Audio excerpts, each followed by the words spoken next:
ഞാൻ നിൽക്കുന്നത് നമ്മുടെ കാട്ടാക്കടയിലെ അഞ്ചുതെങ്ങുമൂട് എന്ന സ്ഥലത്താണ് കേട്ടോ. മീൻ വാങ്ങിക്കാനായിട്ട് ഞാൻ വന്നിട്ടുള്ളതാണ്.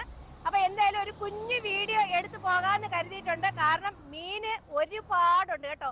വഴിയോര കച്ചവടമാണ്. നമ്മുടെ തിരുവനന്തപുരം ജില്ലയിലെ കാട്ടാക്കട എന്ന സ്ഥലത്താണ് അഞ്ചുതെങ്ങുമൂട്. ഞാൻ ഈ പേര് ഇപ്പൊ ആദ്യമായിട്ടാണ് കേൾക്കുന്നത് കേട്ടോ. അപ്പൊ നല്ല തടിയൻ ഒരു മീനൊക്കെ ഇവിടെ ഇരിപ്പുണ്ട്. ചേച്ചി, ഇത് എത്ര രൂപയാന്ന്? 300 രൂപയ്ക്ക് ഒരു നഷ്ടവും ഇല്ല കേട്ടോ. നല്ല അടിപൊളി വലിയ വാള മീൻ. ഇഷ്ടമാണെങ്കിൽ നല്ലതായിട്ട് കഴിക്കാൻ പറ്റിയ ഒരു പേപ്പറും എടുത്ത്.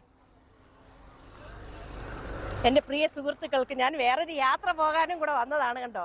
നഷ്ടമില്ല കേട്ടോ, വലിയ മീനാന്ന്. ഇതേ ചേച്ചി, വാളയുടെ സീസൺ ആണോ ഇപ്പം?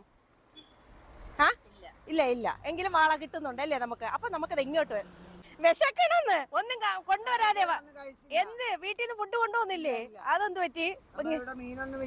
വിറ്റില്ല, ഒന്നും വിറ്റില്ല ഇന്നത്തെ ദിവസം. ആണോ? വിറ്റിയതിന് ശേഷമാണ് ഇവിടെ നിന്ന് വാങ്ങിക്കുന്നത് അല്ലേ? ഇത് തുപ്പ് വാളയാണ് കേട്ടോ, മുള്ളുള്ള വാളയാണ്. പക്ഷെ ടേസ്റ്റ് ആണ്. വറുക്കാനും അല്ലേ, വറുക്കാനും ഒക്കെ പറ്റിയതാണ്. ഇതാ കൊഞ്ചുണ്ട് ഇവിടെ വാളയുണ്ട്, ചൂരയുണ്ട്. നമ്മുടെ ചേച്ചിരയില് നല്ല ഈ എന്ത് പറയാനാണ്, നമ്മുടെ ക്ലാത്തി ക്ലാത്തി നല്ല വെയിറ്റ് ആയിട്ടിരിക്കണം. നല്ല ദശക്കട്ടിയുള്ള മീൻ തന്നെയാണ് ക്ലാത്തി അല്ലേ. ക്ലാത്തി മീനും കപ്പയും പറയണോ? കഴിക്കുമ്പോ അടിപൊളിയാണല്ലേ, അടിപൊളിയാണ്. അത് പറയാണ്ടിരിക്കും, ഇപ്പോഴേ വായിന്ന് വെള്ളം ഊറയാണ് അല്ലേ. അപ്പൊ ഞണ്ട്, നല്ല ഐറ്റം ഞണ്ട് എല്ലാം ഉണ്ട് നമ്മുടെ ചേച്ചിയുടെ കയ്യില് കണ്ടോ. അടിപൊളിയാണ്. ഇതേ കണ്ടോ,